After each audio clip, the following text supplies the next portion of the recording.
In the Sermon on the Mount, people are called to live justly in the world, being salt which preserves and light which illuminates. This means practicing nonviolent resistance to the dark systems of domination and oppression, and practicing love for all people, including enemies. The practice of nonviolent resistance challenges the way of the world, which is the way of redemptive violence and self-will. Of course, this is not easy, since it goes against our natural inclination to protect ourselves when we are challenged. To help us in this, Jesus teaches the 3 acts of justice, which are traditional in Hebrew religion. Or they could be called acts of equality, acts of human partnership, or even acts of love. Our classic translations of the Sermon on the Mount have labeled them as acts of piety. This is misleading. These acts are not simply spiritual practices for our personal benefit. They are acts that affect change not only in ourselves, but also in the world. The 3 acts of justice are giving, prayer, and fasting. Lent should not only be a time of reflection, but also a time of action. The 3 acts of justice embody both action and reflection. Central in Jesus' teaching is that in the acts of justice, we are to seek God's approval, not the approval of the public. They are to center on the needs around us, not our own needs.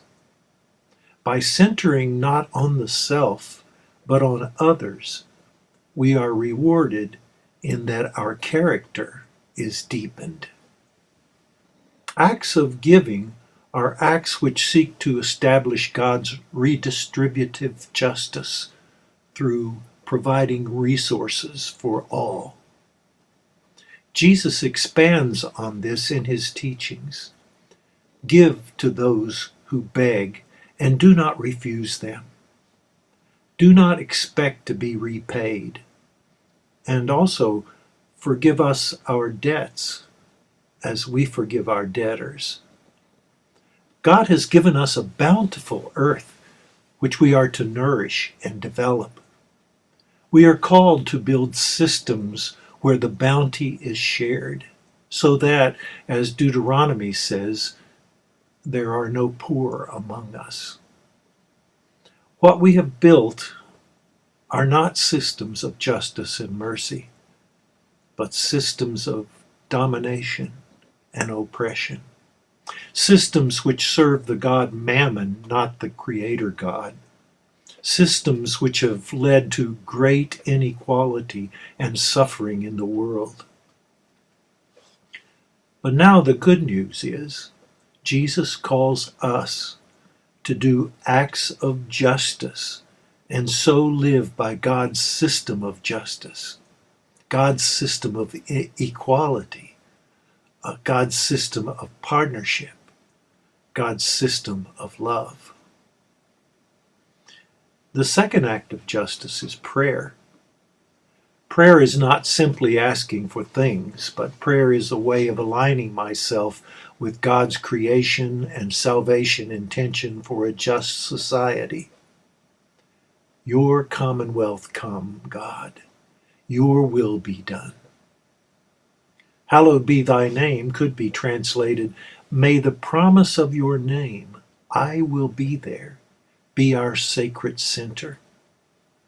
It is the idea that when we act for a just society, God promises to be present to empower us in our action. Forgiveness is the heart of the prayer, because forgiveness is essential for building a just society, since forgiveness is the restoration of trust. Notice how prayer is a private act, not a public act. And yet, when I go into my closet and shut the door, my focus is on the community. Our parent God, give us this day our daily bread. Forgive us. In my mind and heart, I take everybody in the closet with me. What trust in God! For only God knows we are there in the closet together. The last act of justice, fasting, is seldom practiced today except inadvertently by those who do not have enough to eat or drink. During Lent, some Christians give up something, candy, meat, alcohol, or perhaps Facebook. I would like you to read Isaiah 58 today, for it is the definitive passage on fasting. Isaiah sees fasting as a way of focusing our bodies as well as our spirits on loosing the bonds of injustice, undoing the thongs of the yoke, letting the oppressed go free, and breaking every yoke. That is its purpose. And fasting is to be a regular practice like giving and prayer. And like giving and prayer, it is not a public practice. It is not a practice to show how pious you are, but it is an identification with others, especially with those who are vulnerable, those who are hungry in the world. Even in the USA today, the richest country in the world, there are many who are hungry. Fasting helps us feel something of what the poor, especially the hungry, feel, so that we will be committed to sharing our food, our homes, and our wealth with those who are in need. And so that we will be committed to support policies of justice, living wages, health care as a right, and also to support humanitarian action in the world rather than military action.